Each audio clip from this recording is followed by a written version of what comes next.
Serious and you're looking for a Christ man, the one who anointed with the Lord, with the Spirit of the Lord to do his will, I'm that nigga.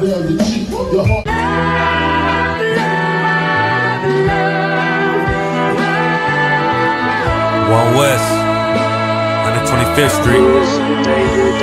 Look, y'all put y'all faith in presidents like they gon' change this country. Run the league and let y'all play cause y'all gon' make a money. Fuck Obama, he ain't come here on Congo. American honor don't like no soldiers. For the spirit of the Lord, we don't like no soldiers. You understand me? The same, black, Hispanic, native, they hate y'all as the same. Hate Christ in they image, hate you as a slave. God ain't all love, scriptures say he hate African soft niggas, they know we not the same. School to prison pipeline to get you off the streets. Put you in the cell toilet connected to the sink. Molested as a kid, she prostituted as a teen. The byproduct of Martin Luther King dream. They just took the yoke off, my nigga, we ain't free. We living bleak in these wastelands of poverty. If you don't know the truth, then the lies sound promising. Prophecy, gift and the curse. Dylan started killing, they was sitting in church. Black folk forgave him, man, this shit is absurd. You should never love your enemy, that shit ain't gon' work. Yeah, fuck dying on your knees, you better die in glory. Man, I joined the U.P.K, taught me the art of warring. I took a nigga life like mine to be recognized. I feel that pain every day, it can't be reconciled. Pops banging, my sister a prostitute. My brother got life, and somehow I still found the truth. War ready, no cowards, no excuse. Fuck reparations, you can't bandage no open wounds. Blood on the leaves, body swing hung from a noose. I was on a run in Nashville and I found the truth. I called the school, classes being held by the shock on my life. I want to be a gangster like a cop. Do this for my brothers, real brotherhood. Everything we do, we got it out this book. My nigga, I can never be no African. U.P.K the only authorized acronym. I'm passionate about my brothers and sisters. We in hell, I ain't got nothing against them. That's another religion. If it ain't under YAHANNA, ain't me murdered by them and got a hug from YAHANNA. That's the way out for a coward in my observation. They don't fear the Lord, they indoctrinated. Wolves in sheep clothing, Joe Osteen. Real priests bringing back black royalty. One West on my headpiece, ranking order. Can't let them trick me off the streets, I gotta raise my daughter. I got brothers at the border ducking ICE agents. I got the name change, it was life changing.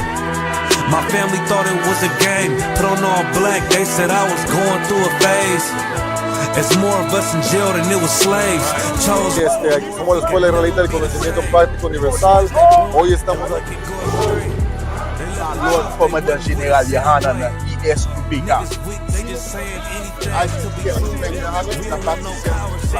This is what Commander General YAHANNA did. This is what he did. First camp, I cut off all my dreads. I took an oath when that oil hit my head. Niggas capping like they lids. I'm a priest, I never stick no fork in no pig. I was dead till I found out how to live. This brotherhood taught me how to be a man. I came back to my roots, I had to dig. A couple gaps I had to bridge. I got a rib, I'm married to this work. You wanna serve the Lord, he ain't in the Christian church. I had to dig. That's right. Hey, listen, brothers and sisters, man. If you like what you hear, hit the subscribe button, man. Subscribe to this channel. And also, please, go to isupk.com and pay your tithe. Drop me some cash so we can move around this planet like we need to, man, and do the things we need to do. They're one West. They're one West. They're one West. They're one West. Hey, Shalom, Yahweh Bahashem Yahushai Brakatham, Yahweh Shemalatham Bahashem Yahushai. You understand, it's a scripture breakdown every Saturday, 5 p.m. Eastern Standard Time. We do it virtually. Today, we'll be back in the Community Center, 6767 Côte de Neige. Next Saturday, you understand, for I.S.U.P.K in Montreal. We're live on I.S.U.P.K in Montreal, Toronto, Boston, IET on YouTube, I.S.U.P.K Montreal in Canada on Facebook. If you want to contact us, the number is Salakia. Montreal, Quebec, surrounding areas, 438-816-2578, 438-816-2578. Call or text. And for Toronto, Ontario area, 647-793-7844, 647-793-7844. You understand? Live again with the scripture breakdown. We're going to do a part 2 of the Brotherhood class of past Thursday, which is how to be Christ-like. We have Officer 1000 ADR joining us today. What's going on, Adawan? Yabashashabakata. Hey, shalom, please, YAHANNA. Everything to You understand? And we want to see what is it to be Christ-like, which is not like what is being taught in the Christian church. The Christian church portrayed Christ as a effeminate white man. Well, really, I can't even say that all white men are effeminate. You understand? And Christ was an austere man, as we brought out last week. Christ was talking like a gangster, man. He said, "It is better for you to drown in the sea than to offend any of my followers." You better watch yourself. We're gonna go. That's what we're gonna dive into today. You know, how to be Christ-like, and there's nothing more important for you to be in these classes. If you're so-called Black, Latino, Native American, Indian, you have to tune into these classes because you are the chosen people of God the Bible speaks about. The Bible speaks to. The Bible was written by. It was not written by a white man. Salaki, that's a lie that's being pushed by the church for over thousands of years. Salaki, for over a couple centuries. The Bible is a white man's book. Well, if the Bible is a white man's book, why is it talking about the white man's demise? The Bible is a white man's book. Why are the chosen people of God people of color? If the Bible is a white man's book, why does it say the white man will be exterminated by the Lord? It said they will be cut off forever. I thought it was a white man's book. Why is the white man the villain in the Bible if the Bible is a white man's book? That's a class for another time. We're just going to jump back to where we were at last week. If you have any questions, comments, of course, put it in the chat. Right? Let me share my screen. I'm going to write into these precepts where we left off last week. I'm going to share my screen. There we go. Whenever you're ready. Come.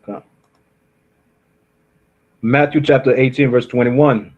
Then came Peter to him and said, Lord, how oft shall my brother sin against me and I forgive him? You understand? Peter is telling Christ, yo, how many times am I going to have to forgive my brother, man? Because we read, that's where we left off last week. After, listen, someone offends you, you go to them and them alone.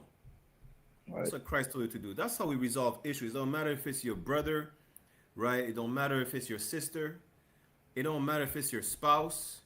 Listen, there is no rank into going to someone alone. You do it because we're trying to gain a brother. That's what we do it for. It's not, they don't listen to you, go to counsel, to squash the issue, to fix the relationship you have with one another. Matter of fact, let's go a couple verses above, right? Because I hate to paraphrase this. This is a heavy scripture that Christ told us that's how we should act toward one another. You understand?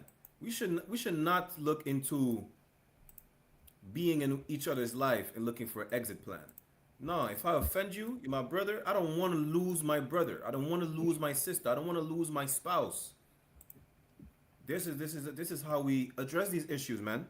Yeah, verse 15, Babu Kosha.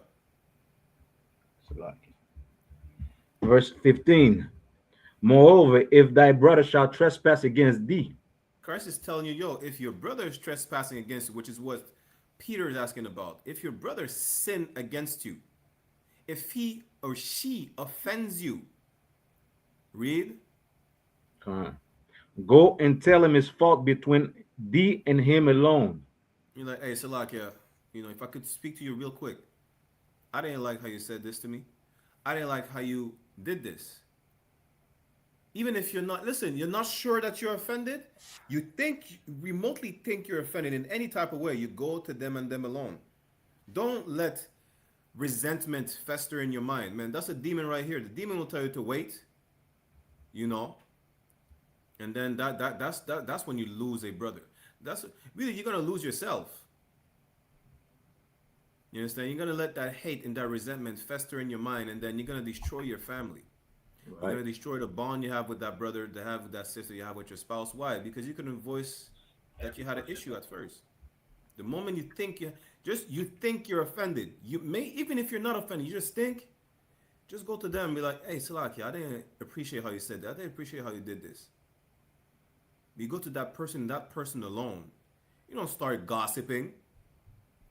You know, I think we read that last week. We brought this out. Don't start gossiping. You know, don't start spreading rumors. You have an issue with someone, you go to them and them alone, man. Keep reading. If he shall hear thee, thou hast gained thy brother.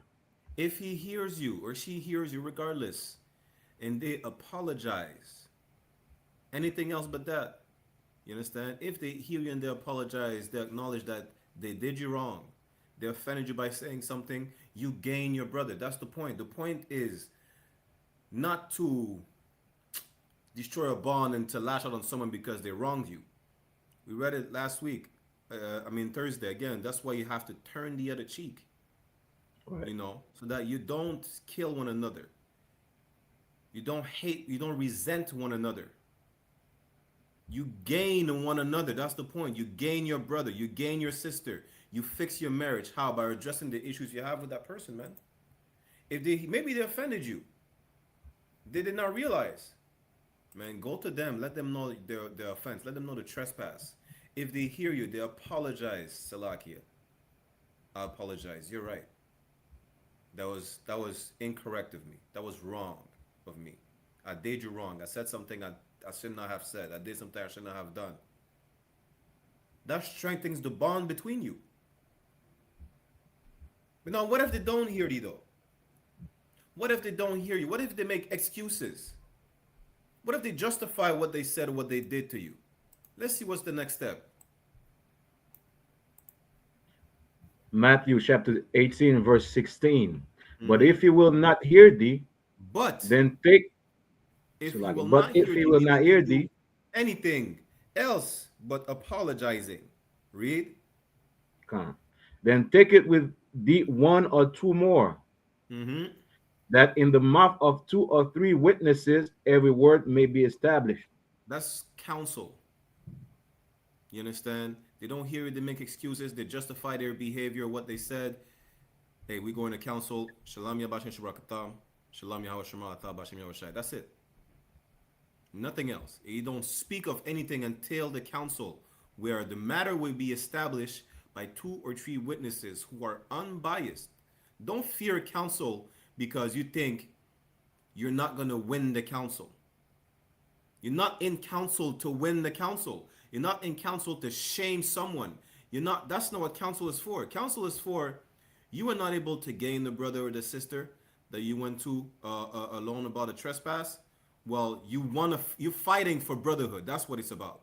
You're fighting to gain a brother. You're fighting to gain a sister, tooth and nails. You can't do it yourself. Well, you're gonna need 2 or 3 witnesses. You understand? You're gonna have the generals to fix your marriage, the generals to fix the issue you have with a brother, the generals to fix the issue you have with a sister. That's what counsel is for. Counsel is not for to hurt one another. Going to counsel is to gain a brother, is to gain a sister. That's what you go to counsel for. Don't get it twisted. Maybe you're wrong, and maybe not. You're not here to establish who's wrong or right. You're here to establish the matter so that we could squash the beast, so that we don't resent one another. We don't hate one another, to where it could go further than just feeling resentment. That resentment could turn into action. You don't have to be physical. It could be verbal action, and you make a fool out of yourself because you speak bad on the brother. Like you look like a homosexual, like a gossiping woman. You understand? You think you're gonna shame your husband? You're gonna shame yourself by thinking you're shaming your husband and the school by just saying what did they say? Surviving the cult, escaping. All you have to do is go to them and them alone. You can't resolve it, then you go to counsel. That's all you had to do. Because why? Because you want to gain a brother. You're not going to counsel because you want to be right. You don't go to counsel because you want to be right. You go to council to gain a brother. You go to council to gain a sister. You go to council to fix your marriage. And that's how we should teach our kids to do, man. Teach your kids to do that. And guess what? There will not be any YNs continuing a beef that started 20 years ago.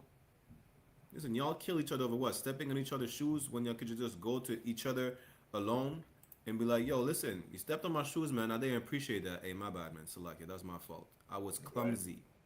I didn't mean to do it. Salakia, I apologize. You understand? You know, it's as easy as that to prevent all these deaths in our neighborhood. Right. You understand? Maybe I'll say, yo, hey, listen, you were in my way. Like, I get it, but you were in my way. That's me not hearing you when I stepped on your shoe. What you should do next? Hey, we're going to council. That's it. Not because you want to be right about proving that I was wrong for stepping on your shoe. No, because now we have tension between one another. And we can't remove the tension that we have. So we need a third party, which is those 2 or 3 witnesses. We need someone to help us keep the brotherhood alive. We need someone to help us keep the sisterhood alive. We need to fix our marriage. Therefore, what we're going to do, we're going to go to council. And we're going to get to the bottom of this. We're going to keep the brotherhood alive. Matter of fact, let me go real quick, right? So like, if I may, priest. Oh, okay. Absolutely, I don't want. Anytime. I just want to add to what you're saying. You know what I'm saying? It's really powerful because this is actually the solution against black on black crime.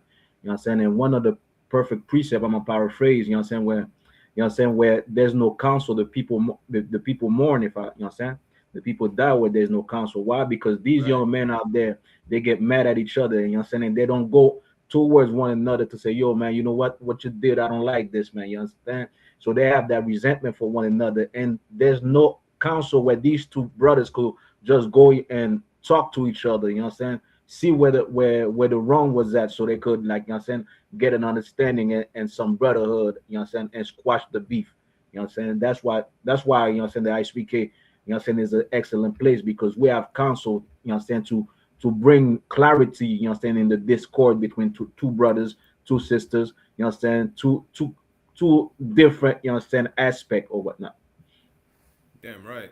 And the scripture, I'll paraphrase, I think it's the Psalm where it says, where there's no counsel, the people fail. You will fail, you know, and really you're selfish. Because what if you need the counsel? You say you don't want it. What if you need, what is this? It's a necessity to go to council to fix our people, but you don't care about fixing the people. You care about being right. Right. You know, what if you're going to show that you're right in the council? What if? But you don't care about that. You don't. You know, you just don't care. You're selfish. Don't be selfish, man. Take someone to counsel if you feel offended. And don't let the brotherhood die. Don't let the sisterhood die. Don't look for an exit plan just because you don't feel happy, because you're uncomfortable. And so let's go to Hebrews chapter 13, verse 1. I'm going to read it and we get back to Matthew 18. It says, let brotherly love continue. Something that continues, that it never ends. That's what counsel is for, to gain a brother, to gain a sister, to make sure the brotherhood never ends. The sisterhood never ends. You understand? The only grounds for marriage to end is an act of fornication by the woman. That's it.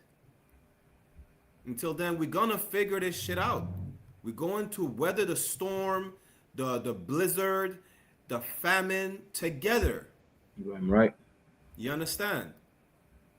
That's what it's all about. That's what Christ was telling you, man.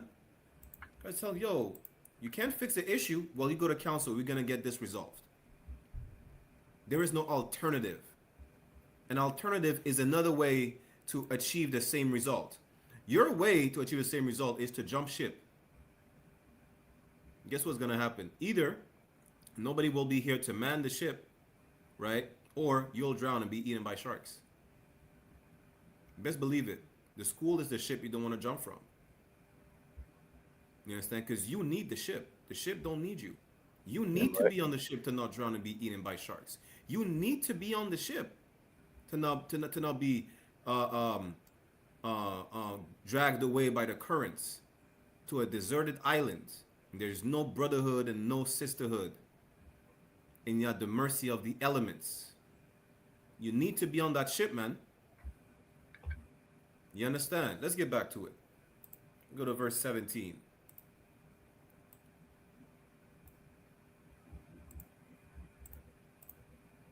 Matthew chapter 18, verse 17.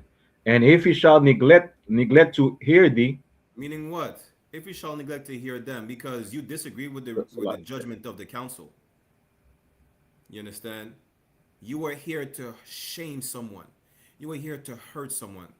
Counsel again is not to hurt or shame nobody. It's not to be right or to prove someone wrong. It's to gain a brother. It's to gain a sister. That's what counsel is for. But let's say either you think you were right and you're proven wrong, or it shows that you were right, but you deem the judgment to not be enough. You understand? What happened? You disagree with the judgment of the council. You're not happy with it. No sweat. Let's see what's the next step then. Because you disagree with the judgment of the men of the Lord. Read. Tell it unto the church. Listen, I never hear that. I never seen that in my few years in the school. I've never seen where that issue has to be brought out to the church, which is the congregation, the school. Issues are resolved in council. You understand? Now, if you need to be brought to the nation, that would be the next step. Because you disagree with the council, the 2 or 3 witnesses, no sweat. Let's bring it in front of the whole congregation. Let's do that. That's what must be done. Right. We don't. It said the I.S.U.P.K. We do not just read the Bible; we live it. You understand? Why? Because brotherly love must continue, and brotherhood is all we have. You understand? It could never end. So, like, keep reading. But if you neglect to hear the church, if you don't want to hear the nation, you already don't want to hear one another. You reject the judgment of the council, and now it's brought in front of the nation. You don't want to hear it. What's going to happen? let him be unto thee as a heathen, man and a publican. I mean, you're cut off, man. You don't have to jump ship. You'll be thrown out of the ship because you don't care. You just want to be right, or you just want to punish someone. Christ said, "Judge not, lest ye be judged." But you don't care. You just want to. You took someone to counsel to hurt someone. It didn't matter for you to gain a brother or sister. Nah, listen. I'm gonna make sure I hurt you. You understand? That was on your mind. You don't care about the brotherhood. You don't care about the sisterhood. You care about yourself. And I even want to say you care about yourself because it says, "Love thy neighbor as thyself," and that's why you don't even care about yourself, man. Because you need brotherhood, but you made sure that you destroyed the brotherhood that you yourself needed. You don't even care about yourself. You don't care about nobody. You don't care about nothing. If you did, you went to that person alone. They heard you most high in Christ. They didn't. Well, there's the next step. You would have went to council. Here's a judgment. You're right. All right, no sweat. It's not about being right though. But you're wrong and you refuse the judgment. Even if you're right and you refuse the judgment because it was not enough. Let's bring it to the nation. Oh, you still refuse the judgment. You don't like that. Well, guess what? Now you pushed off the ship. You wanted to jump ship anyways. So don't complain when you're swimming with the sharks. Don't complain when you become fish food. Don't complain when the currents drag you under and then you drown because you're out of breath. Because the breath of life was taken because you rejected the breath of life. You understand? It says, let brotherly love continue. And to continue is forever. It never stops. Right. Part of brotherhood is, we have an issue, we fix it. Don't let the leak in the ceiling just damage the roof, just damage the ceiling. You fix it. You're going to work on it. Listen, everything is work. Brotherhood is work. Sisterhood is work. Your marriage is work. You can't be lazy. Right. Go into someone and someone alone. Go into council. And if you're going for the nation, is fighting for brotherhood. Everything is a fight. Everything is warfare. Don't be a coward, man. Both you men and women, you're going to have to fight. It's not about what the Christian church tells us, being happy, being loving one another. Listen, you know how? Because Christians kill each other all the time. They don't fight their lust to sin, whatever lust they have, sleeping with your woman, sleeping with your children, killing one another with a Jesus piece around their neck. That's what they call it. I don't even like to call it Jesus piece because it's not Jesus, with a Caesar piece around their neck, with a cross. You understand? They don't fight the urge to steal 40K from the congregation. They don't fight the urge, man. They don't care. They don't want to. They know it's a sin. They don't care. You know. It says, love thy neighbor as thyself. Then again, you sleep with your neighbor's wife? Come on, man. Don't be like these hypocrites. If you truly love your people, you would fight to keep that love. You would fight for your people. You understand? It's warfare all the time. We fight to keep loving one another. How? Man, I'm going to go to you and you alone. You don't start gossiping. Yo, you see, the brother did this to me. Did you go to that brother, man? Nah, well, I don't want to hear it. And even if you did, I don't want to hear it. Once the issue is addressed, it's water under the bridge. You don't have to talk about it. It's done. There's no more issue. There's no issue. It's done. He or she apologized. There was never an issue before. You understand? You went to council, the judgment. There was never a council. There was never an issue. It's done. It's water under the bridge. It's like it never happened. We don't need to talk about it. We don't even need to think about it. Don't even look back on it. Christ said those who look back are not fit for the kingdom. Why? Because you're going to look back at the issue and be like, yo, you did this to me how many times, man? Matter of fact, we're going to keep reading because we're going to get to that. Right? Let's go to verse 18. Salakia, if I may. That falls into the precept in the law that say do not hold no grudges. You understand? So holding a grudge for your brothers and sisters is against the law. You sinning by doing that. Damn right. And that doesn't mean don't be angry. It says be angry and sin not. But let not the sun go down on your wrath though.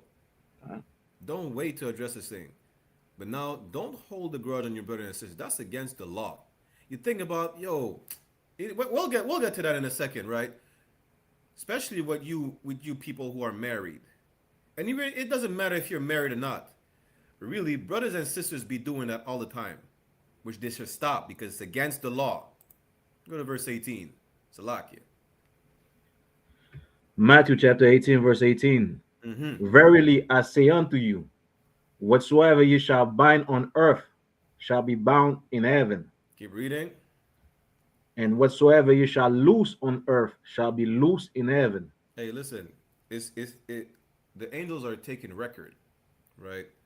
That issue is bound, is done. The brotherhood is bound, man. Both on earth and in heaven. The Lord is taking record. And that resentment is let loose. It's gone, man. It's water under the bridge. You don't have to talk about it no more. It's done. Both on earth and in heaven, you don't have to speak about it. The Lord don't even think about it. All right, that was an issue. Boom, that's done. Squash it. It doesn't exist no more. It has been bound on earth. Bound like a prisoner. You understand? It's been locked away. You understand? That's why you have to forget about it. Who are you to not forget about it? Who are you to not? Are you better than the Lord? Is that what it is? The Christian church said, be ye like Christ all the time. That's what the title of the class is. Be ye like Christ. Christ told you, you leave it alone after you squash the beef, man. Let's go to jump down to verse 21, because it goes right into this.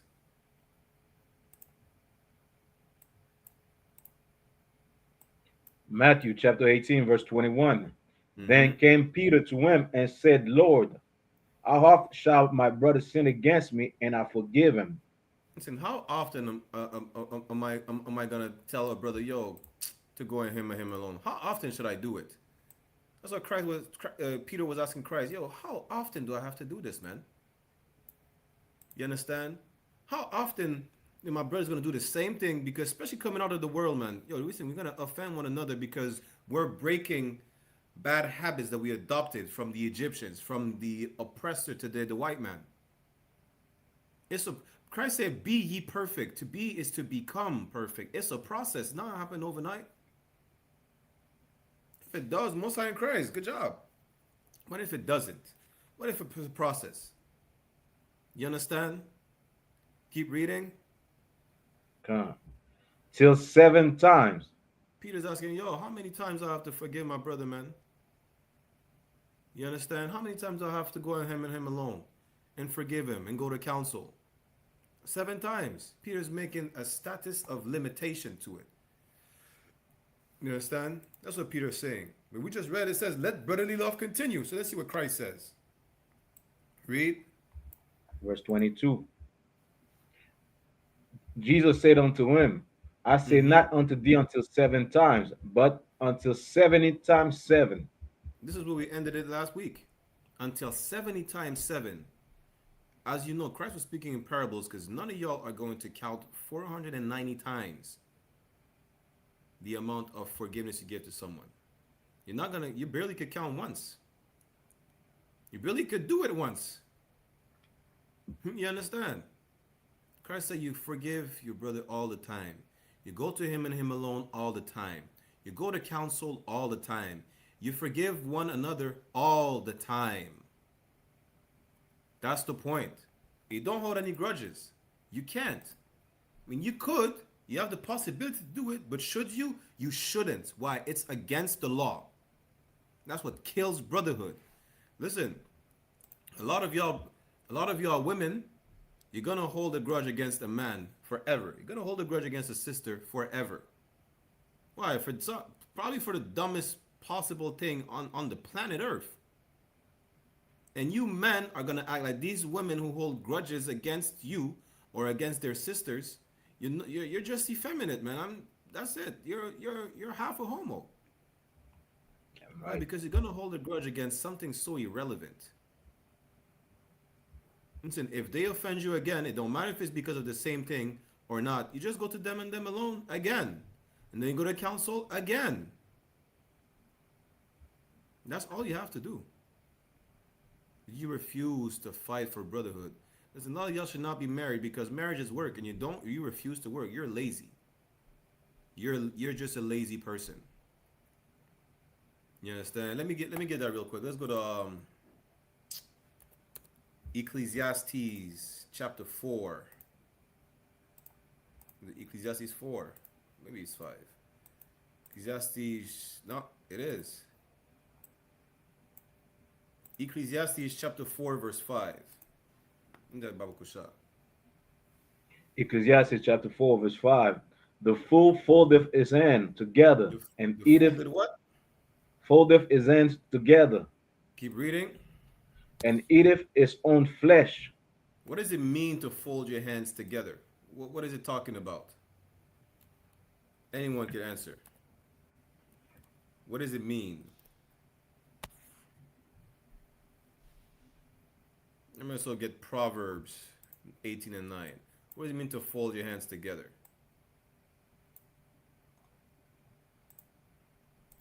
It's like folding your arms, man. That's really what it is. It means you're lazy. That's what it means. You being lazy, you're destroying yourself. You being lazy to work, to fight for brotherhood, to fight for sisterhood, to fight for your marriage, you will destroy yourself. You got kids. If you're lazy raising these kids, you'll destroy these kids, man. Right. You'll destroy yourself. You'll be the worst parent on the planet because you're lazy. You are the worst brother on the planet because you're lazy. You don't want to fight for brotherhood. You're lazy. Same for your sisters. You're lazy. You don't want to fight for sisterhood. It's not meant to be pleasant to fight. But the reward is great once you win the fight. Yeah, right. You understand? Don't be lazy, man. That's the point. You're going to be lazy, you're going to destroy your own flesh. You're going to be lazy, like, all it is, like, sex is marriage. Let me just have sex with these women, and that's it. But you're keeping none of them. You're going to destroy your flesh. You sisters are lazy into finding good men, so you just find any random nigga. You're gonna destroy yourself. Now that you slept with him, guess what? Don't be lazy. Work on your marriage, because what you gonna do? Jump from rod to rod until you find the perfect one? What if you already had the perfect one, and all you had to do is both work on yourselves, both work on each other? No, you're lazy. Therefore, you're gonna go the lazy route, and you're gonna jump ship. That's the easiest thing to do, man. You're gonna run away from the fight. It's easier to run away from a fight. But what are you now that you run away from a fight? What happens when you run away from a fight? What happens when you run away from a fight? Run away from a fight, you're a coward. You'll always be known as a coward. You will be known as a bad parent. You'll be known as the worst wife, as the worst husband, as a bad person, because you're a coward. It's that simple. What's the easiest thing to do is to run away. Why is it easy? Because you're lazy, man. Let's read that one more time. Ecclesiastes chapter 4, verse 5. The fool foldeth his hands together. Not only are you a coward and you're lazy, but you are a fool.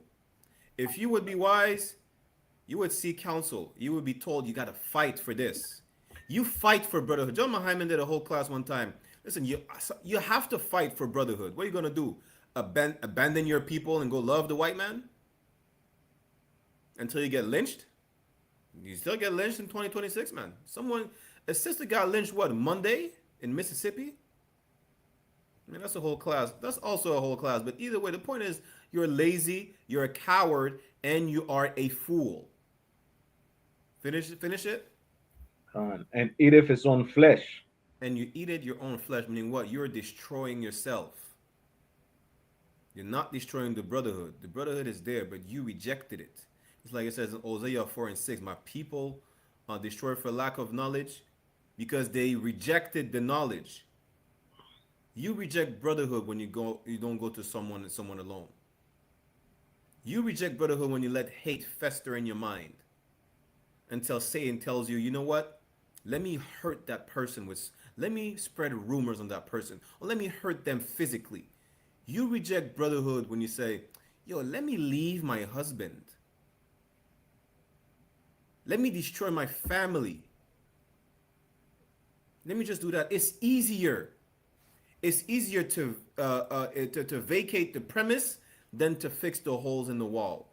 It's easier to vacate the premise than to fix the leak in the ceiling.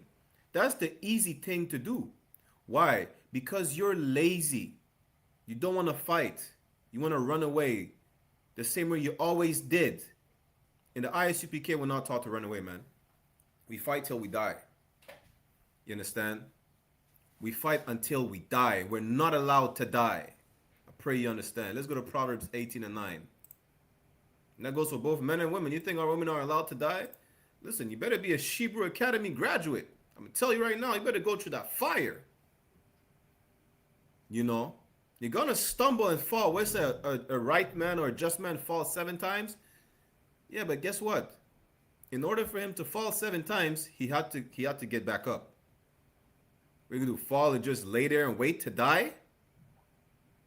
Man, not over here, man. The Lord is a man of war. We're his children. We take up after our parent. We take up after our father. We fight until we die. Yeah, right. You understand? Your woman is a bitch. She's a monster and whatnot. Well, you fight until you die. You understand? You fight until the marriage is dead. The marriage can only be dead 2 ways. One of y'all die physically, or she commits an act of fornication, which in the law is punishable by death. That's so heavy. It says, till death do you part. You understand? Because it's literally till death do you part, man. And you're going to fight to fix that marriage until you die. You're going to fight to fix that brotherhood until you die, man. I ain't dying without my brothers. All right. Meaning what? I'm gonna make sure, you offend me, I go to you and you alone. We can't resolve the issue, no sweat. We're going to council. But I'll be dead before the brotherhood. You understand? I'm going to die before the brotherhood dies. The brotherhood will never die. And to make sure it never dies, I will go to my brother and my brother alone. If needed, we will go to council. Not to shame one another, not to hurt one another, but to gain one another. You understand? Let's go to Proverbs 18 and 9, and then we'll go back to Matthew. Proverbs chapter 18, verse 9. He also that is slothful in his work is brother to him that is a great waster. That's how you know the Bible is written by a black man, man. The Bible is written by black people. The Bible is a black man book. Benjamite community will call you a waste youth, a waste man. Why? Because you're wasting your life being lazy, man. You're wasting your life. You're a procrastinator. You're an idle. You are a waste man or a waste gal. Because you're no different than the slothful one, than the lazy person. Listen, you're lazy, don't want to fight for your marriage. You're a waste. Nobody should ever sleep with you. You know, you're gonna sleep with someone and then you're gonna feel unhappy as opposed to fixing the marriage. You're gonna sleep with someone else. You're gonna, as opposed to trying to fix that woman, you know what you're gonna do? You're gonna make a whore out of her because you're gonna throw her away. You're gonna look for one that you're gonna throw her away. You're gonna look for another one. You're gonna throw her away. Just know that you will not be allowed to marry in the school, man. What do you think this is? This is just Christian mingle. You could just sleep with women and throw them away as opposed to fighting to fix your marriage. Are you crazy? Don't be lazy, man. You should never have friends. The Bible says, prove a friend. Man, the first argument you have with a person, you said, fuck them, the hell with them, they could die. As opposed to fighting for that brotherhood. Don't be lazy. You cannot be lazy. Listen, you know, even the Lord was not lazy, man. You know the Lord could have chose the easy route. The Lord was about to redo the whole nation using Moses only. Y'all wanted to be impatient and not wait for Moses to come down the Mount Sinai, however you pronounce it, right? He said, "No, make us a golden calf. We ain't late. We ain't impatient." The Lord said, "Yo, I'm gonna destroy the whole nation." You understand? I'm gonna destroy the whole nation and just restart with Moses. Matter of fact, you know how? Listen, the fact that I'm here is because we fought for brotherhood, man. Someone was here to fight for brotherhood. Why? Because the whole tribe of Benjamin almost got erased. Almost the whole tribe of Benjamin got erased. You know what saved the tribe of Benjamin? Brotherhood. All right. You understand? Christ fought for the whole nation and said, Lord, forgive them. Christ pleaded for the Lord to forgive us. When we told it, yeah, we'd rather choose Barabbas than Christ. You could hung him. Pontius Pilate was like, yo, what did this man do? Not that I care. I just want to know. He said, that doesn't even make sense. He didn't do nothing. Y'all choose Barabbas? I ain't no sweat. I'll wash my hands because I gave you the choice. Me, I really don't care. And Christ still died for you because he was selfless. And he fought for brotherhood on your behalf. But you're selfish and you don't give a damn. So you have to be like Christ, man. We have to esteem one another. And practice this on a daily basis. Man, check on one another. Call on one another. You sisters, call on each other, man. And say, hey, what's going on, sis? Everything to Wab, you know, with the kids and everything. Most in Christ. Now, what if when you check on each other, what happens? And she starts talking shit about, yeah, but my husband is this and that. Right? My husband said this and I didn't. Listen, you know what's the sisterly thing to do? What would be the sisterly thing to do? What would it be? Call him. Call your husband. That's it. Don't let, if you're a sister, especially a sister in the school, man, right? Don't let any sister talk smack about their husband. Don't do that. You help that demon being cast out by say, yo, go to your husband. Right. You don't know how to go about it. No sweat, just tell him his fault. Go to him and him alone. There's no ranking system when it comes to that. You could take anyone to counsel. Go to him and him alone. Let him know his fault. He don't hear you. You go to counsel. That's it. Just do that. Don't let a sister vent to you. The only person a sister should vent to is her husband. She don't have a husband. She could call a camp leader and vent about whatever issue is bothering her. But she's married, trying to vent to someone. Go vent to your husband. No one else. That's a demon that's making sure you're destroying that marriage. Fight that demon. Just like you're gonna fight for brotherhood. Fight for righteousness. You understand? That's how you become like Christ. That's how you become perfect, flawless. Don't let that demon. Listen. Don't let the demon have you call on your siblings in the world to talk shit about a brother or a sister in the school. Yo, man, this and that. Shit, you sisters, you're gonna vent to your sisters, to your cousin. Yeah, I married an Israelite. Now I'm stuck. Married an Israelite. He don't treat me right. I married a this. Yo, don't do that. You're gonna talk to one of your siblings that's married to a heathen. Talk to your siblings that has five husbands currently. What do you mean had? Past tense. She currently has 5 husbands. You're gonna seek what? Relationship advice from Cardi B? Talking about how to keep a baddie. Meanwhile, you're out here talking about, yo, you could shake your buttocks on anyone, anyhow, and nobody could tell you how to raise them kids. Salaki. Supposedly that buttock smell, man. Salaki. She got a BBL smell, man. She got the BBL stank. Let's see. You see counsel from the men of the Lord. You have a husband, he's your personal counselor. Just so you know. You have a husband, he's your personal counselor. You don't have a husband, you call your camp leader. Either way, the point is this. You're going to have to fight to keep brotherhood and sisterhood alive. You don't have a choice. Your other choice is, there's no choice. If you have a choice, is this, right? Is you don't even want to be in the truth if you can't fight. What is it? I think it's Galatians. It is better for you to not have known the truth than to be in the truth and just fuck up. That's it. What are you gonna do? This is not a summer camp. This is not a vacation. We start and you just wait for the vacation to end. You enjoy while you can, and when the vacation ends, you go back to the world. Nah, man. The truth is for life. You're going to have to fight to live. You're going to have to fight to keep the brotherhood alive. You're going to have to fight to keep the sisterhood alive. You don't board the ship just to jump off the ship. The ship don't need you. You need the ship to not drown in shark-infested waters. So, like, I'm going to be long with it. Let's go back to Matthew 18 and 22. If I go to 23.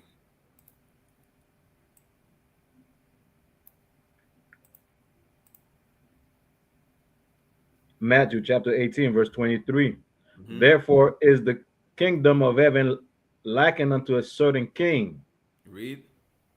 Which will take account of his servants. Again, Christ is going to give an example of the kingdom of heaven.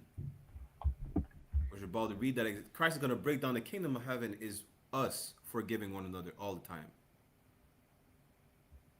You can't make it to the kingdom of heaven if you can't forgive one another. You cannot make it to you will not make it to the kingdom of heaven if you do not fight for brotherhood and sisterhood. And Christ is going to tell you that right here with this parable when it comes to the king taking accounts of his servants. Let's read that. That's the kingdom of heaven right there. Verse 24. And when he had begun to reckon, one was brought unto him, which owed him 10,000 talents. A talent is a currency. You understand? I forgot what it would be at today, but either way, one of his servants owed him money. Right? That's the premise. He went to him like, yo, Wagwan, you owe me 10,000 talents, man. Keep reading. Okay. Verse 25. But for as much as he had not to pay, his Lord commanded him to be sold, and his wife, and his children, and all that he had, and payment to be made. Listen, he said, yo, you can't pay me, man. Hey, listen, you're finna serve. About to be sold, your wife, because your servant, he owns them. You understand? You're gonna pay. You're gonna make the payment one way or another. You owe me money. I need restitution. You owe me money. I loan you 10,000 talents. Now you can't pay. Hey, yo. Either I'm gonna sell you, I'm gonna sell your wife, I'm gonna sell your children, I'm gonna sell everything that you have, that you own, so that I get my 10,000, what is it, 10,000 talents back. Payment has to be made. You understand? Keep reading. God, verse 26. The servant therefore fell down and worshipped him, saying, Read. Lord, have patience with me, and I will pay thee all. He said, Baba Kosha Adawan, I implore you, be merciful, be patient with me. I'm in a bind. Maybe I lost my slavery. You know, I didn't manage money well. Whatever the thing is, you're asking for mercy and patience. Now, mind you, he's speaking to a king. He's speaking to his Lord, to his authority. Like, yo, hey, Salakia, Baba Kosha, don't sell me, my wife, my things, my children. I will pay you back. I just need some time. I'm imploring for you to be merciful. Because Christ is going to tell you that you need to be merciful. You can't be merciless with one another. You understand? Keep reading. Verse 27. Then the Lord of that servant was moved with compassion. Was moved with what? And loosed, moved with compassion. With what?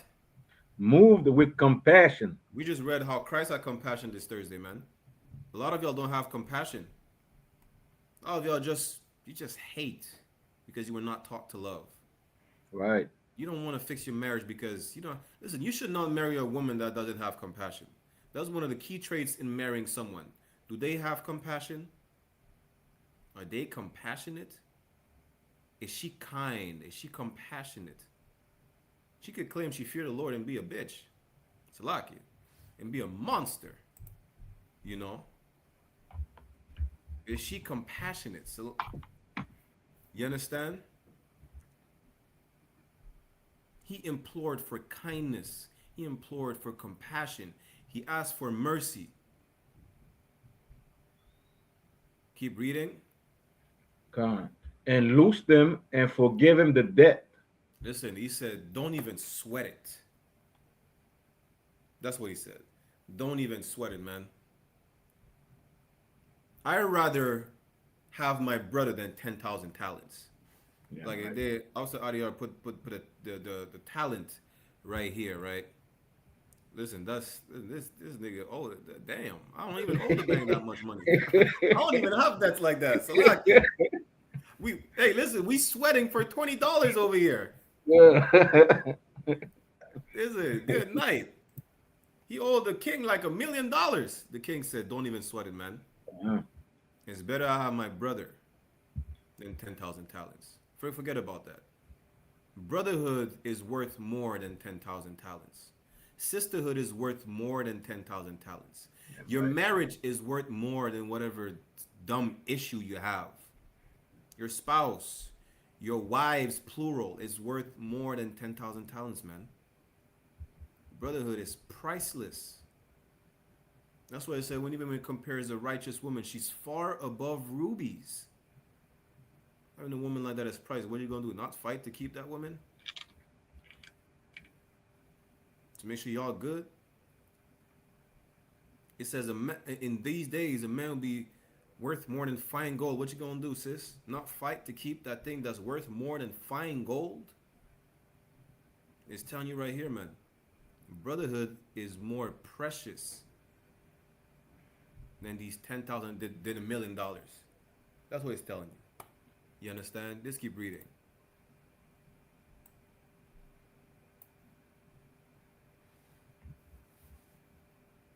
Verse 28. Matthew chapter 18, verse 28. But the same servant went out and found one of his fellow servants, which owed him 100 pence. Listen, that same servant that owed a king $1 million, he had a servant too. You understand? He found a fellow servant. He found a servant just like him on the same level. That's why, listen, this is manifold. Why? Because it's talking about respect of persons as well. He owed the king money. A servant just like him, that's what it says, fellow servant, not his servant, but his fellow. You understand? On the same level, they probably have the same office, who knows? But that's his fellow servant. He owed him less money than what he owed the king. Read. Con. And he laid hands on him and took him by the throat, saying, "Pay me pay me that thou owest." Damn, this nigga, this nigga is this nigga is savage. He grabbed you, he even grabbed you by the collar. He grabbed you by the throat. Nigga, you owe me money. Pay up. That's what he said, literally. He said, pay up now. Listen, the king didn't grab you by the throat. The king told you, yo, I need my money. This is what's gonna happen. I need my money now. You owe me money. You went to beg the king, yo, Salakia, I need, have patience. I'm gonna pay you back. You said you would pay the king back. The king said, don't even sweat it. Brotherhood is a weapon. Brotherhood was the currency right here. He even asked for the talents back. He said, don't even sweat it. Salakia, priest. Khan. A pence in biblical time is roughly $50 to $100. Damn. This nigga barely owe you $500. And then you grab him by the throat when you owe $1 million to the king? Let's see. Let's keep reading and see what's up. In verse 29. Verse 29. And his fellow servant fell down at his feet and besought him, saying, have patience with me, and I will pay thee all. Now he's doing the same thing you did in front of the king. The king didn't grab you by the throat, though. A king that has power. He could have just cut your head off right here, man. He's a king. You owe him money. And he was about to sell you, your wife, your children, everything you have until he get his money back. And you begged for mercy. You asked for mercy. You asked for compassion. You asked for brotherhood just for time to pay him back. And he said, don't sweat it. Now, your fellow servant on the same level as you, your brother with the same rank that owes you money too, but way less than you owe the king. You put your hands on him, grab him by the throat, and by yo, pay up.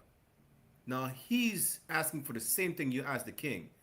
Mercy, compassion, time, brotherhood, so he could pay you back. Let's see what happens. Read. Verse 30. And he will not, but went and cast him into prison till he should pay the debt. You are a monster. You are, see, these niggas is the same niggas Christ told them, you are of your father the devil. That's purple activities. That's purple activity. Talk about we the 12, we the 12. That's what they would do to you. No brotherhood. When you were in the same exact predicament as your brother, you said, man, hey, you go to jail, man, until you pay me back. How is he even supposed to pay you back? He's in jail. You see this? Without brotherhood, we're destroyed, man. We're destroying one another without brotherhood. But let's keep reading. Read. Verse 31. So when his fellow servants saw what was done, they were very sorry, and came and told unto their Lord all that was done. Listen, your other fellow servants, they seen what you did. It's like, wait a minute, that's not fair. Nigga, you owe money to the king. You asked for mercy, for time to pay him back. The king didn't even say, all right, here's the time that you have, or take all the time you need. He erased your debt. Now you're in the same a brother that was the same predicament as you, and you basically are in a similar position as the king because you are owed something. The same compassion that was shown to you, you don't show it. When you're in the exact same situation, your fellow servant's like, nah, that's not right. We're gonna tell what happened to the king, man. We're gonna snitch on your ass. we gonna call the generals like, hey, Salakia, sir, such and such happened. That was not Salakia, sir. That was not nah. Yeah, keep reading. Verse 32. Then his Lord, after that he had called him, said unto him, O thou wicked servant. O thou what? Wicked servant. Listen, you a wicked ass nigga, man. The king said, yo, come here. He summoned you. He said, yo, how you so wicked? Weren't you just in the same position as that brother that you sent to prison to pay his debt that he owed you? Now you asked me for patience. You asked me for mercy. You asked me for more time to pay you the money. And you owed me more money than he owed you. I erased your debt. I forgave you. I forgave your debt. Now that you're in a similar position as I am because you're owed something and you're being unbrotherly, you're killing that brotherly bond you have.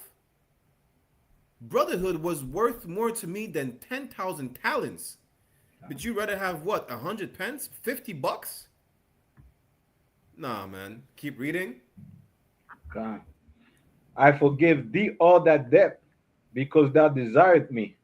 Listen, I forgave you all the debt because you wanted brotherhood, man. You asked for brotherhood, you got it. I gave you brotherhood. I ain't even want those 10,000 talents. I want you to be my brother. Right. You understand? I gained my brother. The hell with 10,000 talents. I'll lose 1,000,000 more talents before I lose my brother. I'll lose 1,000,000 more talents before I lose my sister. I'll lose 1,000,000 more talents before I lose my spouse. Now you're in a position where you have to forgive and forget. Listen, the king didn't even mention the talents no more. He said, yo, I have to bring this up again because I forgave you. I don't even care about that. But you in the same position, and then you said, no, go to jail and pay me back. Yeah, you a wicked ass Negro, man. Keep reading. Verse 33. Shouldest not thou also have had compassion on thy fellow servant, even as I had pity on thee? Listen, should you not forgive as you were forgiven? That's what the king is telling you. That's what Christ is using as a parable. You have to forgive just like you were forgiven. Who are you to not forgive? Me as a king forgave you. You have more power than the king? As a servant? To have the choice to not forgive when you were forgiven? Who do you think you are? Can't you show the same pity I showed you? The same compassion I had on you, can't you have on someone else? You're so wicked. Just like all you who don't forgive one another. Listen, you know God forgave you for being a slut. God forgave you from making a whore out of these women. God forgave you from being a homosexual. God forgave you from selling drugs to your community and destroying the people working for the white man. That's the same thing. If we're going to get that afterwards. Keep reading. God. Verse 34. And his Lord was wroth. His Lord was what? Wroth. He was wroth, meaning he was vexed. He was mad. To be wroth. We're going to get a definition of wrath for the people that never look up definitions, etymology, context, or whatnot, right? Let's go to the definition of wrath. Bear with me 1 second.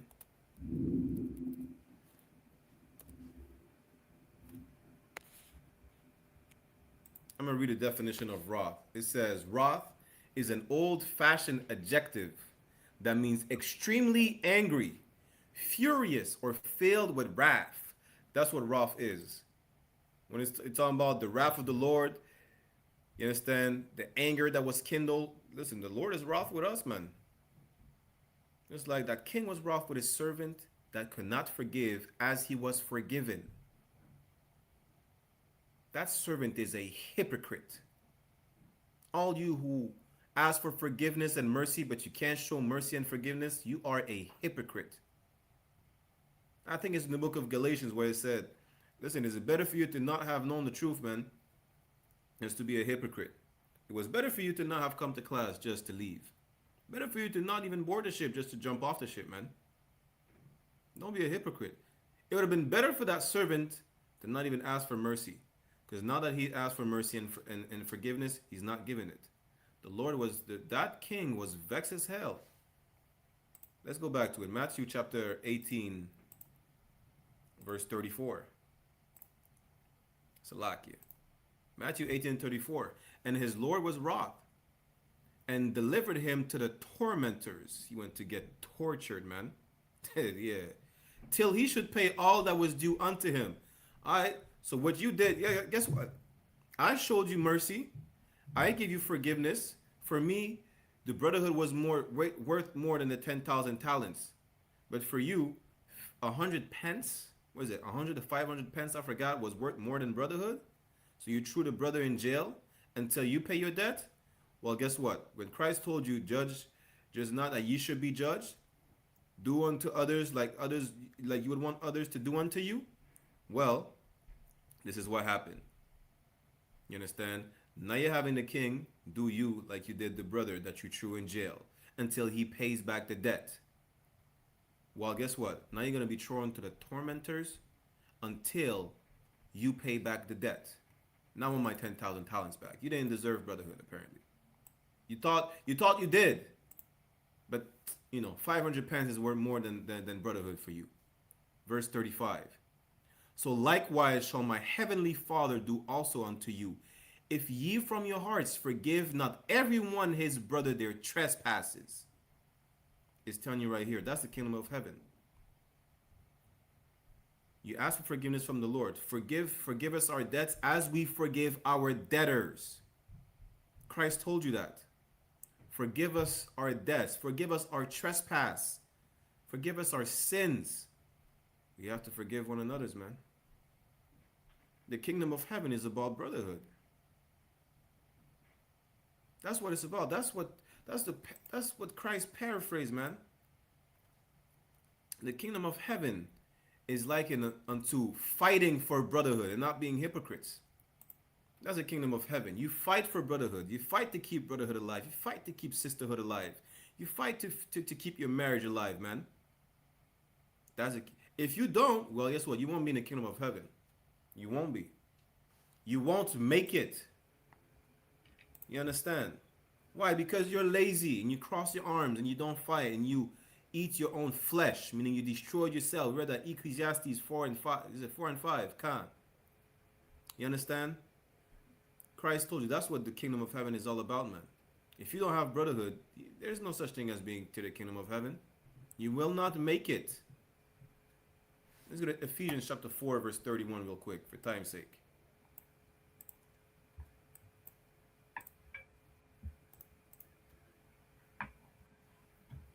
Ephesians chapter 4, verse 31.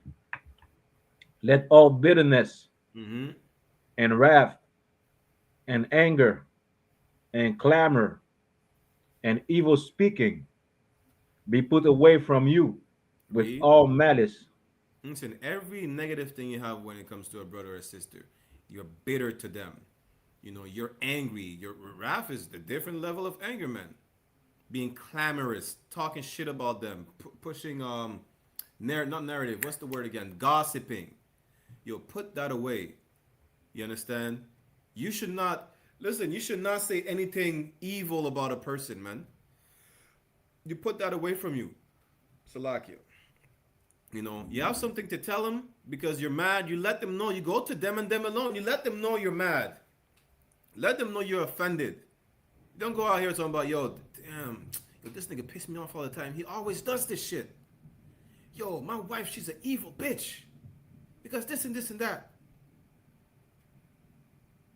Listen, I might have an issue in my rib. I will never speak evil on her. She's the best. Trust me, she's wonderful.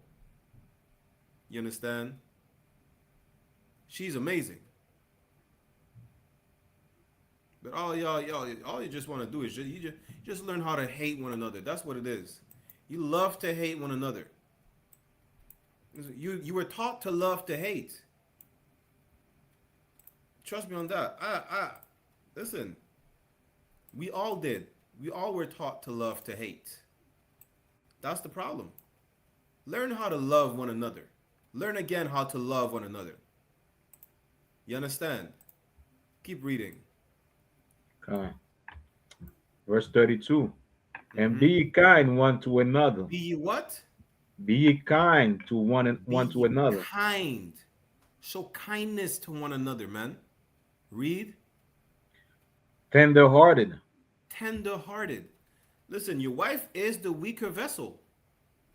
All these women are the weaker vessel. Doesn't mean let them, let some shit slide all the time or every now and then. Yeah, but there's a way to address certain things. There's a way to go about it. It says in what? In Ecclesiasticus, don't be like a roaring lion in your house. You know how to check your kids, man. You ain't yelling to the top of your lungs every time you have to check your kids. You ain't yelling to the top of your lungs every time you have to check your wife. You ain't yelling to the top of the lungs every time you have to check a brother that's under you. Don't be, what John Muhammad said, don't be a micro tyrant. You understand? Be kind to one another, man. Tender-hearted. Yo, don't just yell till blood comes out of your mouth, man. Till your vocal cords bust out, man. Keep reading. Forgiving one another, Forgiving one another. That's what Christ was talking about all the time. That's the kingdom of heaven right here. It's in the law. You can't bear a grudge. You can't hold a grudge. You have to forgive one another. Once you did, there's no more issues. You wash your hands, it's gone. We never talk about it ever again. It's gone. Train yourself to forgive and forget. It's gone. It never happened. You understand? What's bound on earth is bound in heaven. What's loose on earth is loose in heaven. It's done. It's a done deal. It's water under the bridges. Water flowed away to the point where it becomes like in the sea. Show me that drop of water of resentment that you had that is now water under the bridge and it flowed away. If you still have it, because you kept it with you. You did not bury the hatchet. You held on to the hatchet. That's not the kingdom of heaven. The kingdom of heaven, you bury the hatchet and it's gone. There's no more hatchet. You know, you don't even know the burial place of the hatchet. And that's how you should be with one another. Be kind, tender-hearted, forgiving one another. What's loose on earth is loose in heaven. It's gone. You understand? Keep reading. Even as God, for Christ's sakes, have forgiven you. Listen, Christ asked for forgiveness for you. Christ didn't have to be forgiven anything. Christ was perfect, without sin. He asked for forgiveness for you. Christ was selfless. He asked the Lord, yo, can I pass this cup? You know, I ain't done nothing. I don't have to die for them. He said, hey, if that's your will, I will, though. Don't worry about it. If that's your will, can Adawan can. I know I don't have to. You want me to do so? I ain't going against order. I'm following orders. I have to die for them. Father, forgive them, for they know not what they do. Christ begged for forgiveness for you. What, you're better than Christ? You're better than God that forgave you, and you can't forgive one another?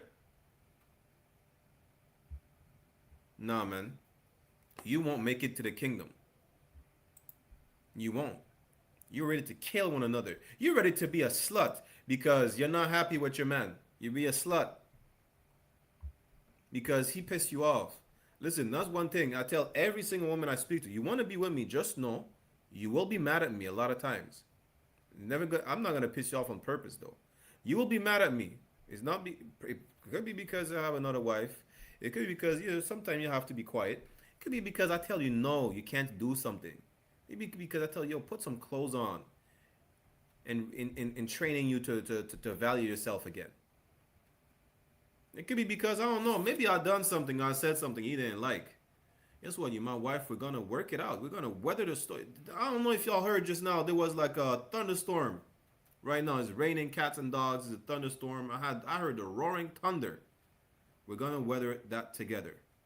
We're going to go through the storm together. We're going to do it together.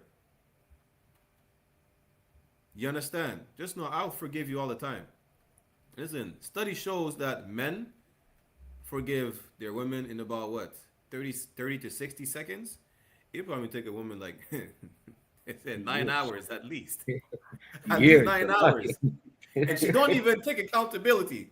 Whether she does, listen, a man will say salakia and forgive and ask for forgiveness even when he's not, the culprit. He did nothing. You know what? I apologize. Don't worry about it. He's not even gonna say, hey, I know it's not my fault, but I apologize. He's gonna apologize for anything, for everything. In about 30 to 60 seconds. Then you're instantly, a woman, it might take her like, yo, She might come back like, hey, you know what, babes? I fucked up 10 hours ago. 3 days later. 3 business days later. Salakia. You know, a day unto the Lord is as 1,000 years. 3,000 years later, I fucked up. I apologize. That's scientific studies. The point is this: we're gonna forgive one another regardless. We have to. You mean to tell me you're ready to forgive the white man before you forgive your brother, your sister, or your spouse? Yeah, that's because you love the white man. Maybe you should marry a white man. You're able to forgive the white man all the time. Maybe you should marry a white slut. You forgive the white woman all the time. Just maybe. Maybe you should do that. You know, you don't follow the law anyways. You hold grudges against one another. So what's the problem with the rest? You know, I said James 2:10 says if you're guilty of breaking one law, you're guilty of breaking all the laws. You can't love one another. Hey, you might as well sleep with a white woman. You clearly love them because you forgive them, right? The point is this: don't be a hypocrite, man. If you follow the law, you're gonna forgive one another all the time. You're not gonna hold a grudge. Once you bury a hatchet, you forget about the location of the hatchet. What hatchet? What issue? That's how you should be. If you don't, guess what? You're gonna do something. Your children are gonna hold a grudge against you forever. They're going to resent you forever. Why? Because you resent one another as brothers. You resent your sisters. You resent your spouse. You jump ship. What stops your children from jumping ship if you did? You're showing them the example. Don't be a hypocrite. You understand? You want to be a hypocrite? Well, your children are going to be hypocrites. You're going to be, you know, a whore. You're going to raise a son to treat women like whores. You're going to raise a daughter that's going to be a whore. And no better for you, man. You're going to raise sons that be effeminate, that don't know what it is to be responsible. Guess what? Brotherhood is your responsibility. Sisterhood is your responsibility. That's having compassion towards one another, being kind, being tender-hearted. Forgiveness is your responsibility. God forgave. Rick Ross said, God forgive and I don't. Don't listen to Rick Ross. You listen to some fat crackhead? Is that what you're telling me? Nigga said, peers. That's who you listen to? Man, you might as well listen to Future, who makes a promotion of drinking codeine, and he don't even drink codeine himself. Just do that. Listen to Cardi B about how you be the best slut, and then she says, I don't want my daughter to listen to my music. Listen to them people, man. Just do that. You don't want to listen to the men of the Lord, so go listen to the wicked if you don't want to listen to the righteous. You're going to listen to someone either way. If it's not the righteous, man, go listen to the wicked. You understand? Just know that you jumped ship. And the ship is always there. You want to commit suicide by jumping from the ship and swimming in shark-infested waters? That's on you. We can't force you to not do it. We could help you to not do it. We could counsel you to not do it and show you how not to do it. You understand? You make the decision on whether or not you're going to stay on or off the ship. No, me, hey, I don't know how to swim, so I ain't jumping off no fucking ship. So like, I don't know how to swim. I ain't jumping off no goddamn ship. Trust me. And I will keep brotherhood alive, man. Why? Because I love my people. Because I love my brothers. I love my sisters. I love my women. You understand? And loving one another. You see how you said when you get into a marriage, forget about being happy. It's about able to suffer the bad days, man. Listen, being brothers, it's about being able to go to war together. You're going to suffer some rough days as brothers. You're going to suffer some rough days as sisters. In your relationship with your marriage, you're going to suffer some rough days. Your kids suffering rough days all the time because they're being told, no, you cannot have this toy. Being told no for anything. And you just got to deal with it, man. You're going to suffer rough days. Let me get that precept real quick. Let's go in one of my favorite precept is Ecclesiasticus. Right. Not Ecclesiastes, Salaki. Ecclesiasticus in the Apocrypha. I think it's 11 and 27. Or 27:11. I forgot. Yeah, 11 and 27. That's the one. Let me share my screen. Ecclesiasticus chapter 11, verse 27. The affliction of an hour maketh a man forget pleasure. You think just because you have rough days, the good days are gone forever. That's a twofold scripture. Just because you're having good days, you think the rough days won't come back. Christ said, yo, you go to a brother, you forgive a brother all the time. Meaning he might trespass, sin against you once. Just because you apologize or you want to counsel, you squash it, does it mean that it was never going to happen again? That no one will ever do it again? It could be the same brother, the same sister, or it could be someone different. But we keep brotherhood alive by going to one another all the time, by fighting for brotherhood and sisterhood all the time. If you want to give up, yeah, might as well just kick your children out the house. Just give up on them too. That's it. You don't care about nobody anyways. Don't find excuses while I'm a parent or this. You don't give a damn about nobody. So don't give no excuses. You understand? The affliction of an hour maketh a man forget pleasure. An hour is what? It's temporary. Hours, days, weeks on end. You never give up on one another. You understand? Keep reading. Come. And in his hand his deed shall be covered. Listen, time will tell and will show your true nature, man. You're gonna go through something. Well, guess what? That man was waiting for the opportunity to throw you away. That sister, man, you married a slut anyways. She was gonna leave you regardless. That brother, he never was in the truth. You know, it took what, an argument with a brother and be like, yeah, I'm leaving. Nigga, you were never there. It says they departed from us just to let us know they were never of us. Damn right. That's what he did. What's that? John? I forget. It's somewhere in the book of John. You understand? Listen, the harsh time. That's why I say in any relationship, whether you're between brothers, sisters, even in your marriage, good days, everybody's happy. There's nothing to complain about. But the rough days, when you got complaints, when you got struggled, you lose your job, you lose your house, it's raining on you, it's snowing, it's a blizzard, it will show your true nature. It will show your true resilience, if you have any in the first place. It will see if you stand firm or will you fold. If you fold, you were never solid in the first place, man. You slept with that man, and he was waiting for an opportunity to just leave you. He leave the truth. Yeah, you should have never did that. That's why it's good for men, both men and women, to let the men of the Lord choose their partner, because now, hey, he left you. He never loved you. He would have fought. He would have fought to keep loving you. She left you. She never loved you. She would have fought. She would have found a way to keep loving you. You understand?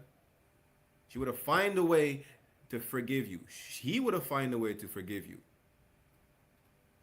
And that's what you're teaching your children. You're teaching your children to be the monsters that you are.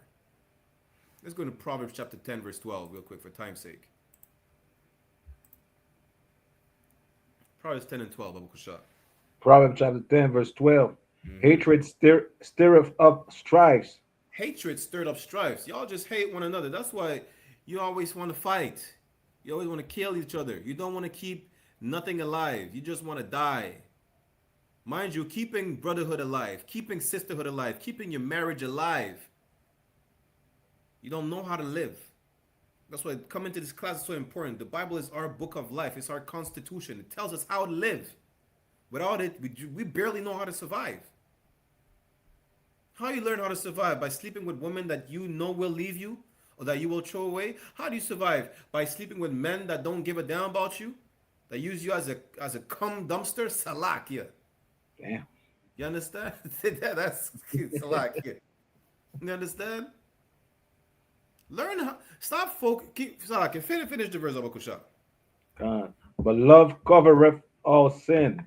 Love covereth all sins. Maybe it's time that we fight to find ways to love one another so that we don't sin, so that we don't resent one another. You understand? So that we don't hate one another. Matter of fact, let me get that real quick. We get to that these last two, right? Let's go to First John chapter 2, verse 10. Three last precepts, then we're gonna end the class. First John chapter 2, verse 10. We're gonna get back to Proverbs as well. Now he's got a verse 9. Is it verse 9 I want to start at, or verse 8?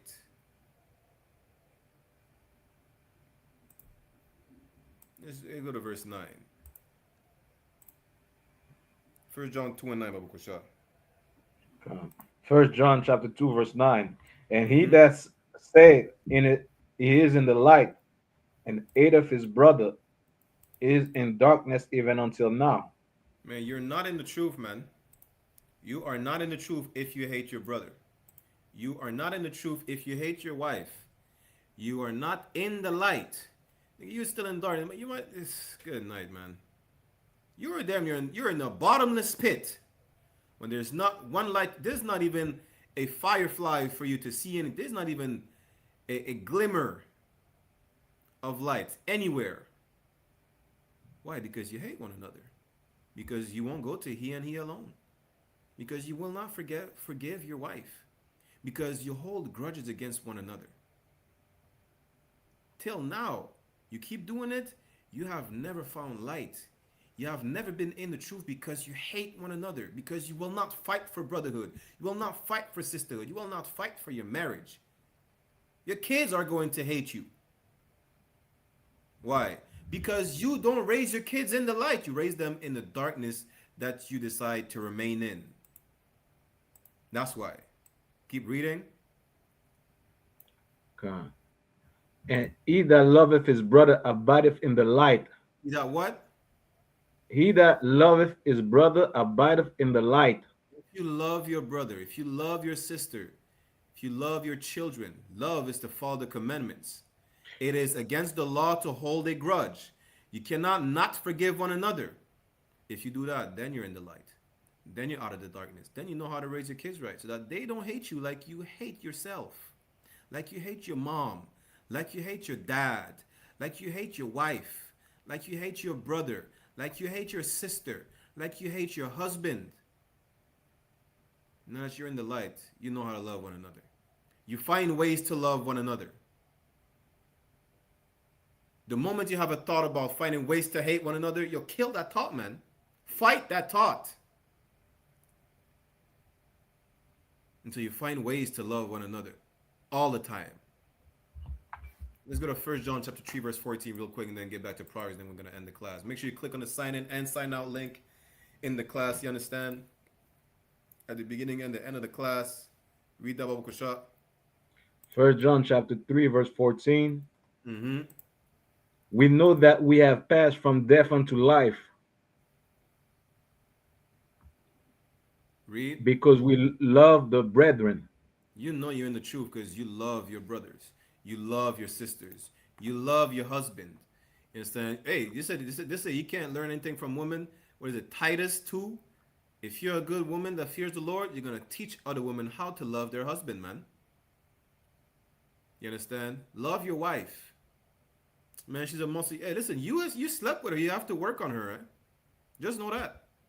You slept with her. You have to work on her. That's it. Everything is work. Brotherhood is work. Life is work. Right. Loving one another is work. You need to learn how to love one another. And you always learn how to love. You learn 1,000 multiple ways how to love one another. You understand? And when it comes to marriage, don't think carnally like, yo, I'm gonna make love to her this way and that way. No, it's not about that. It's finding ways that you forgive one another all the time. You know what? You know, I'm gonna give you a key part too, right? What is the key to not have to be forgiven?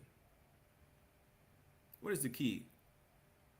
to not have to ask for forgiveness when you offend someone?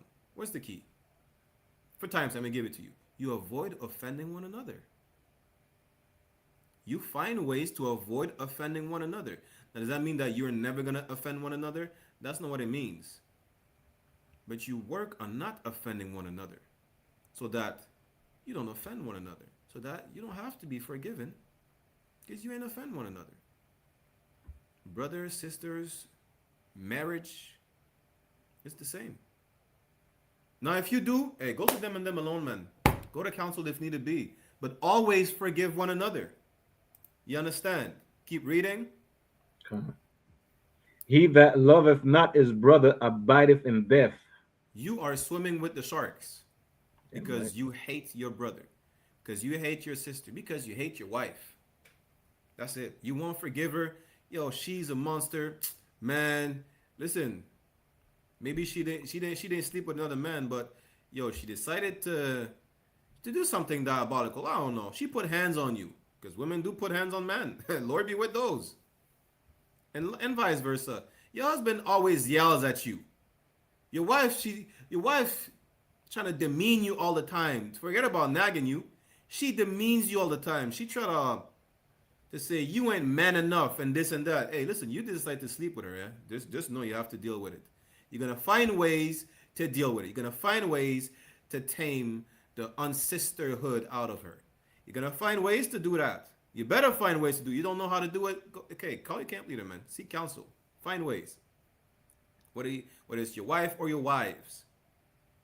If you hate them, if you hate one another, you hate your brother, your sister, your wife, your husband, you're as good as dead. You're not in the truth. You're not in the book of life. Where is it? You might as well follow Egypt. Follow the book of the dead. Salakia. Keep reading. Verse 15.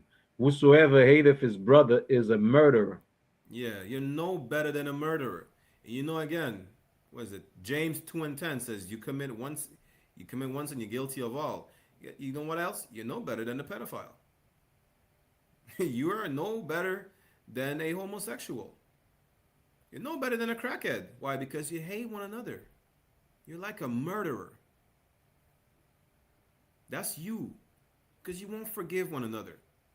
God said, yo, Christ said, you better forgive one another like God forgive you.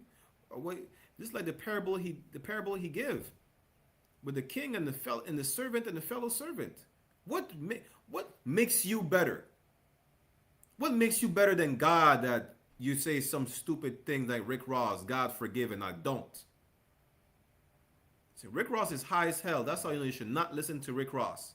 If I catch you listening to Rick Ross, boy, you are not qualified to have any conversation with me. You better put the blunt down. I'm telling you right now.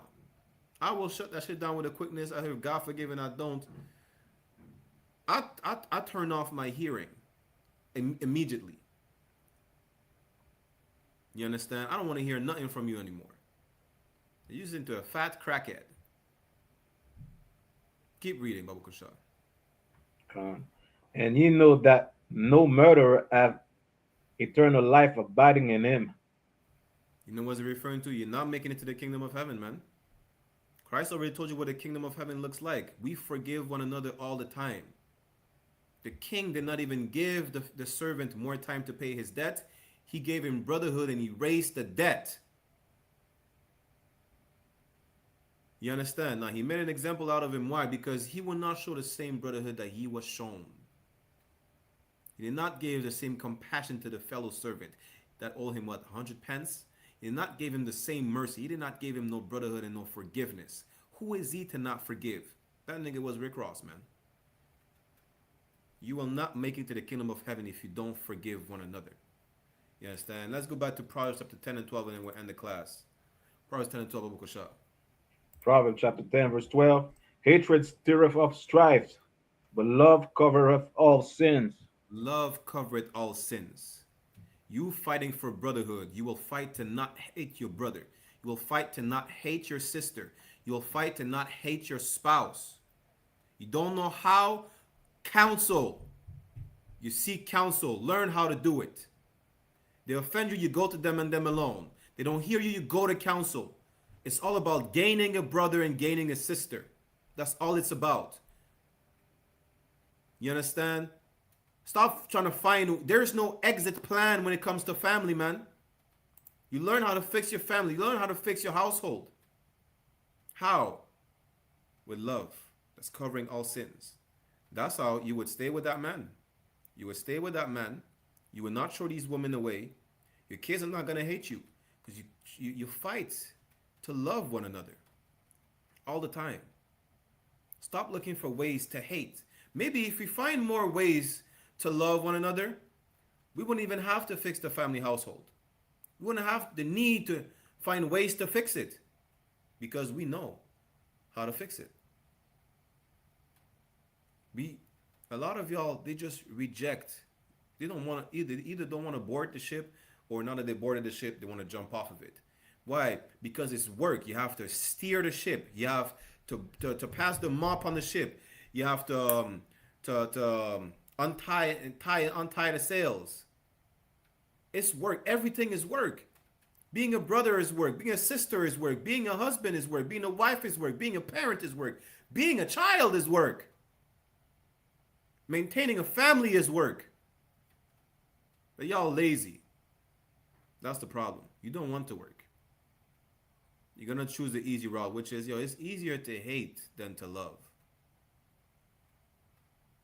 You understand? The hatred stirred up strife, but love covered all sins. Let's find all the ways. Let's exhaust all the ways to love one another. The truth abideth forever. And brotherly love continue. Meaning there's never going to be a way where you're never going to be able to find ways to love one another. Never going to be an instance like that. Ever. You understand? And that's what it is to be Christ-like. With that said, we're going to end the class right here. I'm going to read the security announcements. We'll be back next Saturday. Lord allow, we'll be at the community center, 6767 Côte de Neige. Right? If you want to attend the class, just shoot us a message. I'm going to give you the number again. I.S.U.P.K Montreal will be 438-816-2578.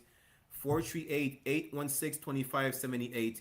Make sure you call the number, leave us a voicemail, text the number, or send us an email, isupkmontreal@gmail.com if you want to attend the class physically. We'll be there, Lord allow, next week.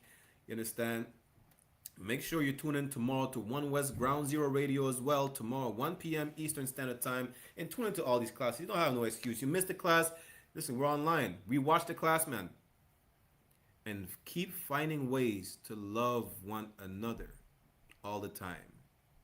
Men, women, children, brothers, sisters, sons, daughters, husbands, wives.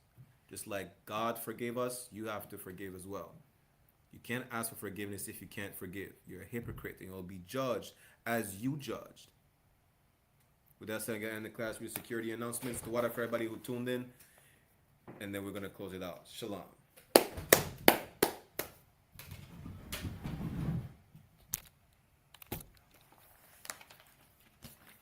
This is the I.S.U.P.K security announcements. We are the I.S.U.P.K, the Israelite School of Universal Practical Knowledge, started at 1 West 125th Street, Harlem, New York, under commanding General YAHANNA. Rule for new brother and sister: when a new brother or sister comes into the school, they're off limits for 6 months. They're to be saluted only. They're here to shed themselves of the world. If they need transportation, the teacher will arrange it. After 6 months, if a brother or sister has an interest in a particular person, he or she must get permission from the head to speak to a brother or sister. There is another 6 months in which the brother and sister will court each other. After the 6 month period, the brother and sister will get permission from the head to marry. Tithes, which is a commandment. Numbers chapter 18 verse 21 and Malachi chapter 3 verse 8 to 10 means tenth in the Hebrew, ma'ashara. 10% of every penny of any increase the Lord gives you. Give to the treasury department or teacher. Priest fund, free will offering for priests, not mandatory, whatsoever amount you would like. Upcoming holy convocation, we have coming up the memorial of blowing of trumpets, which is the first day of the 7th month, Friday, September 11, 2026. You can read more about it in the book of Leviticus, chapter 23, verse 24 to 25. Reminder to all Akim Wakwathian, Reminder to all brothers and sisters to check the bulletin board in the hallway of the school if they have a physical location. And if anyone wants to be a trooper in the school, to start wearing all black, boots, shirt, pant, headband, scarf. With that, so we'll give a courtesy salute to the brothers and courtesy salute to the sisters. Minavijal Amajam, which means to stand. We'll give a courtesy salute to the brothers. Minavijal Amajam Shabbat. Imajam, Barak, Yahweh Bahashem, Yahweh Shai, mean Yahweh in the name of Yahweh Shai. Bless y'all. Yad Mata, which means hands down. Sar, which means to turn. Turn and face the sisters. If you have any in your presence, we'll give them a courtesy salute as well. Minavijal Amajam Shabbat. Imajam, Barak, Yahweh Shamar, Alatham, Bahashem, Yahweh Shai. Meaning Yahweh, watch over y'all in the name of Yahweh Shai. Yad Mata, hands down, class dismissed. The water, Israel.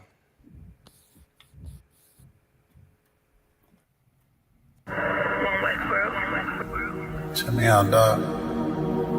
Roll the window up, man. The water.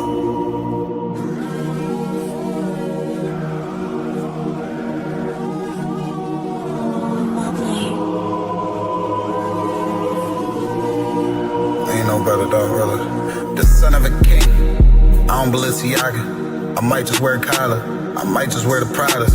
But I'm thinking long term, so I might say the dollars. We ain't no better. I'm just being honest. I should've went to college, but I was thinking violence. This a one West world. We the fucking livest. Break it down, we break ground. We don't break no damn promise. Let's get active, dog. Don't tell me how you feel about it. These cats saying too much. They ain't learn enough. You maxed out the first quarter. I'm still warming up.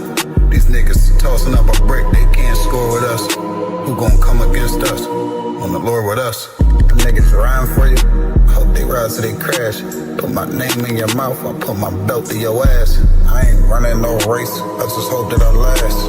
All them niggas you look up to, I consider them trash. Only time you seen a leader was in Wayne hand. Niggas will dap you, then pop you with the same hand. I'm a main player. I stick to the game plan. He don't really fuck with you. That's your main man. We them niggas came through and made your city hot. Yup, said he in the field, but he really not. And I ain't casting no stone, I just let him rock. And that's the kind of story they gon' read about. But if it's war, it ain't no tapping out. Grip still heat, spit like a dragon mouth.